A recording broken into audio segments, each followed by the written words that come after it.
Lady Secunda, Heejin explained, dispatched someone and fetched Hao Hong away. Her wish was to have waited for your return, but as I thought that it was of no consequence, I took upon myself to decide and sent her off. That's all right, rejoined Pao Yu. I knew all about it. There was no need for her to wait.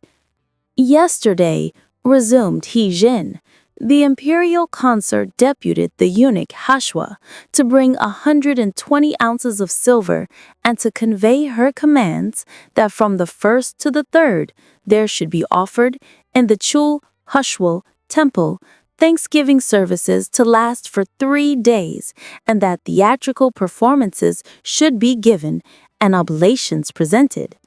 And to tell our senior master, Mr. Jia Chen, to take all the gentlemen and go and burn incense and worship Buddha. Besides this, she also sent presents for the Dragon Festival. Continuing, she bade a young servant maid produce the presents which had been received the previous day. Then he saw 2 palace fans of the best quality, 2 strings of musk-scented beads, 2 rolls of silk as fine as the phoenix tail, and a superior mat worked with hibiscus.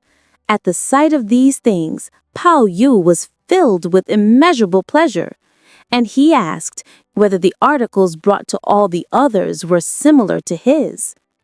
The only things in excess of yours that our venerable mistress has, Heejin explained, consists of a scented jade scepter and a pillow made of agate. Those of your worthy father and mother, our master and mistress, and of your aunt exceed yours by a scented jade scepter of jade. Yours are the same as Miss Paul's. Miss Lin's are like those of Mrs. Secunda, Tertia, and Quarta, who received nothing beyond a fan and several pearls, and none of all the other things. As for our senior lady, Mrs. Jia Chu, and Lady Secunda, these 2 got each 2 rolls of gauze, 2 rolls of silk, 2 scented bags, and 2 sticks of medicine.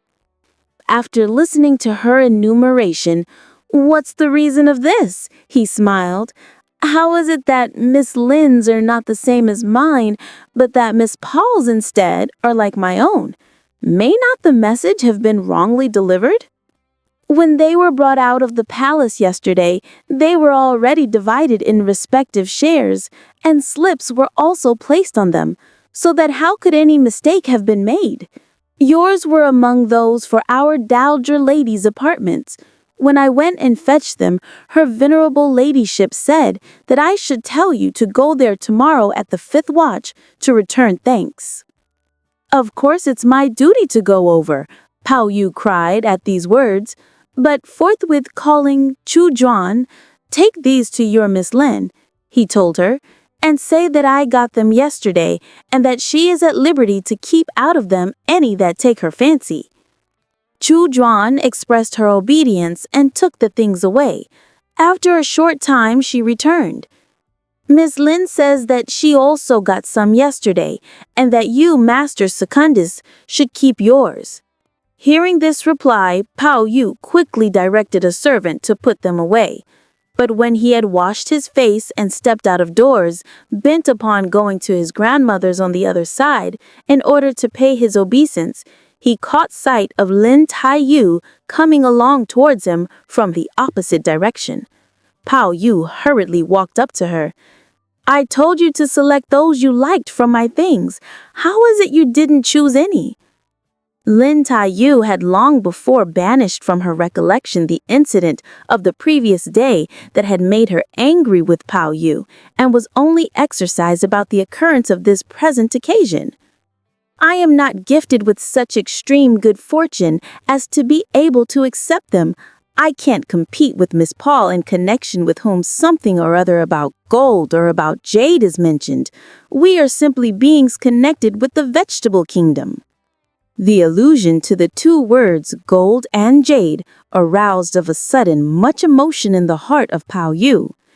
If beyond what people say about gold or about jade, the idea of any such things ever cross my mind, may the heavens annihilate me, and may the earth extinguish me, and may I for 10,000 generations never assume human form. These protestations convinced Lin Taiyu that suspicion had been aroused in him. With all promptness, she smiled and observed, "They're all to no use. Why utter such oaths when there's no rhyme or reason? Who cares about any gold or any jade of yours? It would be difficult for me to tell you to your face all the secrets of my heart, that by and by you shall surely come to know all about them. After the three, my old grandmother, my father, and my mother, you, my cousin, hold the fourth place, and if there be a fifth, I'm ready to swear another oath." "You needn't swear any more," Lin Taiyu replied. "I am well aware that I, your younger cousin, have a place in your heart, but the thing is that at the sight of your elder cousin, you at once forget all about your younger cousin." "This comes again from over-suspicion," ejaculated Pao, "for I am not at all disposed that way." "Well," resumed Lin Taiyu, "why did you yesterday appeal to me when that hussy Pao Chai would not help you by telling a story? If it had been I who had been guilty of any such thing, I don't know what you wouldn't have done again." But during their tete-a-tete, they espied Pao Chai approaching from the opposite direction. So readily they beat a retreat.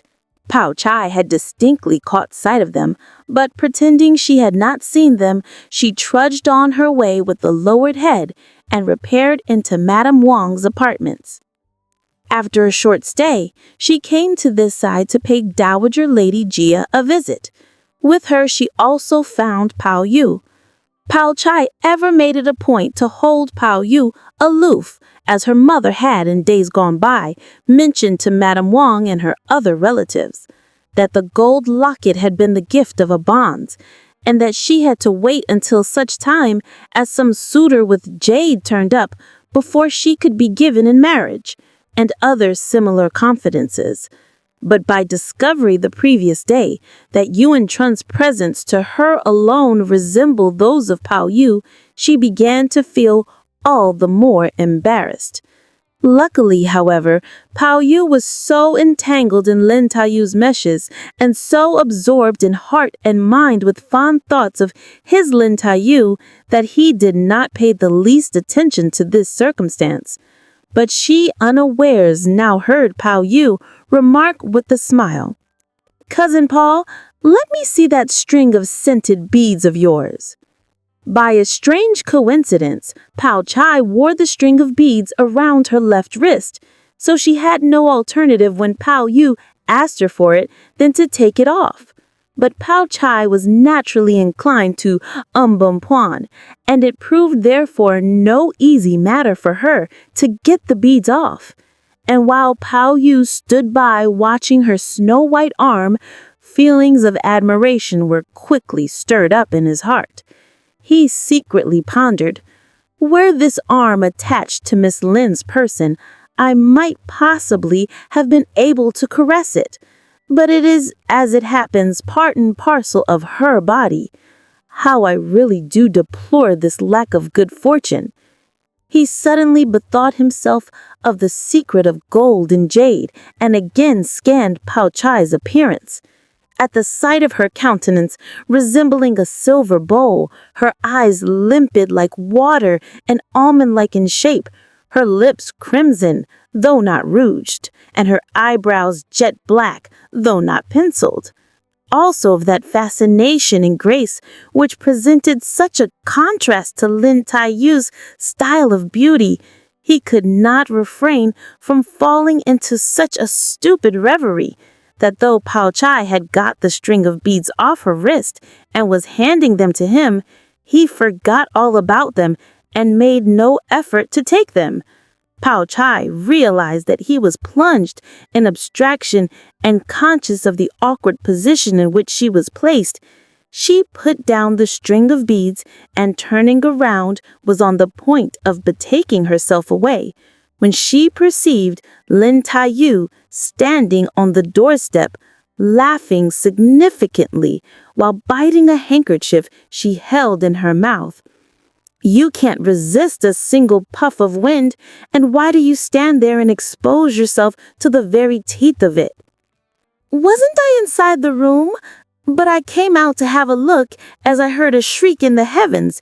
It turned out, in fact, to be a stupid wild goose. A stupid wild goose? Repeated Pao Chai. Where is it? Let me also see it. As soon as I got out, it flew away with a churr sort of sound. While replying, she threw the handkerchief she was holding straight into Pao Yu's face. Pao Yu was quite taken by surprise. He was hit in the eye. "Ay-ya!" he exclaimed. But reader, do you want to hear